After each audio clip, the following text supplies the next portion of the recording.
Tech தேர்வு எழுத போற எல்லா டீச்சர்ஸ்க்கும் ஒரு சூப்பரான வணக்கம். இன்னைக்கு நாம ஒரு முக்கியமான தலைப்புல முழு மதிப்பெண்களையும் எப்படி ரொம்ப சுலபமா வாங்குறதுன்னு பார்க்க போறோம்.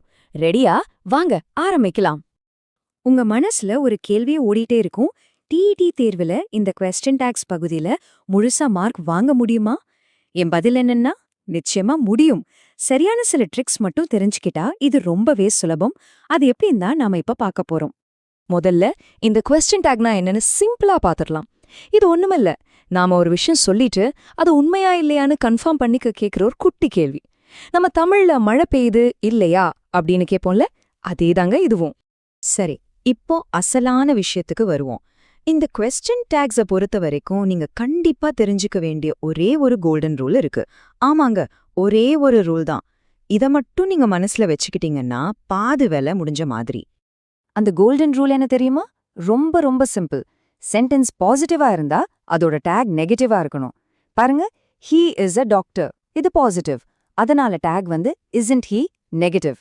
அதே மாதிரி சென்டென்ஸ் நெகட்டிவா இருந்தா, ஆமா நீங்க நினைச்சது சரிதான், டேக் பாசிட்டிவா இருக்கணும். ஷீ இஸ் நாட் கம்மிங், இது நெகட்டிவ், அதனால டேக் இஸ் ஷீ.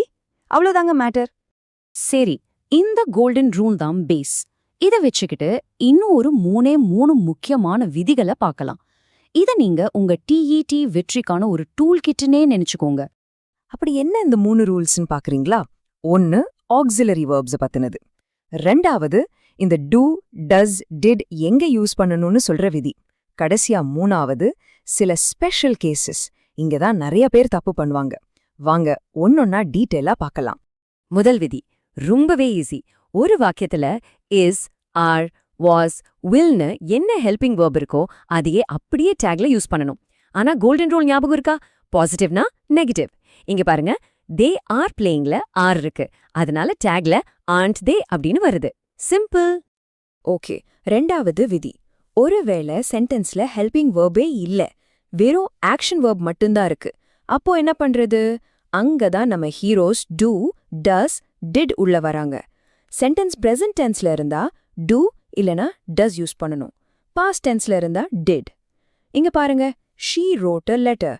ரோட் வந்து பாஸ்ட் டென்ஸ், அதனால நாம டிட் யூஸ் பண்ணி டிடன்ட் ஷீன்னு போடுறோம். புரிஞ்சுதா? அடுத்து நம்ம பார்க்க போறது ரொம்ப முக்கியம். சொல்லப்போனா இதெல்லாம் டெட் எக்ஸாம்கான ப்ரோ டிப்ஸ். இந்த ஸ்பெஷல் கேசஸ்ல தான் மார்க் போறதுக்கு வாய்ப்பு அதிகம். இதுல நீங்க தெளிவா இருந்தீங்கன்னா மத்தவங்கள விட ஒரு அடி முன்னாடி இருக்கலாம். இந்த சில விஷயங்களை நீங்க அப்படியே மனப்பாடம் பண்ணிக்கிறது நல்லது.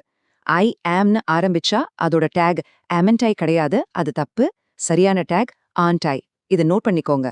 அதே மாதிரி லெட்ஸ்னு ஆரம்பிச்சா கண்ணை மூடிட்டு ஷெல்வி போட்டுடலாம். அப்புறம் கட்டளை வாக்கியம், அதாவது open the door, don't shout, இந்த மாதிரி இம்பெரேட்டிவ் சென்டென்சஸ்க்கு வில் யூ தான் டேக். இதெல்லாம் எக்ஸெப்ஷன்ஸ், சோ பி கேர்ஃபுல். சரி, இப்போ தியோரி எல்லாம் பார்த்தாச்சு. நாம கத்துக்கிட்டது எந்த அளவுக்கு மனசுல பதிஞ்சிருக்குன்னு செக் பண்ணி பார்க்கலாமா? ஒரு குட்டி பிராக்டிஸ் செஷன். ரெடியா? ஓகே, முதல் கேள்வி. It is raining. காலி இடத்துல என்ன வரும்? கொஞ்சம் யோசிங்க. சரியான பதில் இஸ்ன்ட் இட். சூப்பர். எத்தனை பேர் கரெக்டா சொன்னீங்க? வாக்கியம் பாசிட்டிவ், அதனால டேக் நெகட்டிவ். முதல் விதிப்படி இஸ் அப்படியே வந்துருச்சு. அடுத்த கேள்விக்கு போலாமா? We have finished. இங்க என்ன வரும்? யோசிங்க பார்க்கலாம். Correct answer haven't we. அருமை. ஏன்னா இங்க haveங்கிற ஆக்ஸிலரி வெர்ப் இருக்கு, அதனால அதையே வச்சு நெகட்டிவ் டேக் போட்டாச்சு. ரொம்ப நல்லா பண்றீங்க. கடைசி கேள்வி. இது கொஞ்சம் ட்ரிக்கியான கேள்வி, பார்க்கலாம் யார் சரியா சொல்றீங்கன்னு. Open the window. என்ன வரும்? நம்ம ஸ்பெஷல் ரூல்ஸ்ல இது இருக்கு, ஞாபகம் இருக்கா? பதில் will you. ஆமாங்க, இது ஒரு கட்டளை வாக்கியம், an imperative sentence. அதனால நம்ம ஸ்பெஷல் ரூல் படி will you தான் சரியான பதில். இந்த மாதிரி கேள்விகள்ல தான் நம்ம கவனமா இருக்கணும். சரி, போறதுக்கு முன்னாடி ஒரு முக்கியமான ஒரு போனஸ் டிப். இது ஒரு சீக்ரெட் வெப்பன் மாதிரி வச்சுக்கோங்க. ஹார்ட்லி, ஸ்கேர்ஸ்லி, நெவர் இந்த மாதிரி வார்த்தைகள் ஒரு சென்டென்ஸ்ல வந்தா அதுக்குள்ள ஒரு நெகட்டிவ் அர்த்தம் ஒளிஞ்சிருக்கு. அதனால அந்த சென்டென்ஸை நம்ம நெகட்டிவ் சென்டென்ஸா தான் எடுத்துக்கணும். அப்போ டேக் எப்படி இருக்கணும்? ஆமா, டேக் கண்டிப்பா பாசிட்டிவா தான் இருக்கணும். இதை மறந்துடாதீங்க. அவ்வளோதாங்க. கொஸ்டின் டேக்ஸ் ரொம்ப ஈஸி இல்லையா? நிச்சயம் உங்களால முடியும். இந்த விதிகளை நல்ல ஞாபகம் வச்சுக்கிட்டு நம்பிக்கையோட தேர்வெழுதுங்க. உங்க டெட் தேர்வுக்கு என்னுடைய மனமார்ந்த வாழ்த்துக்கள். All the best.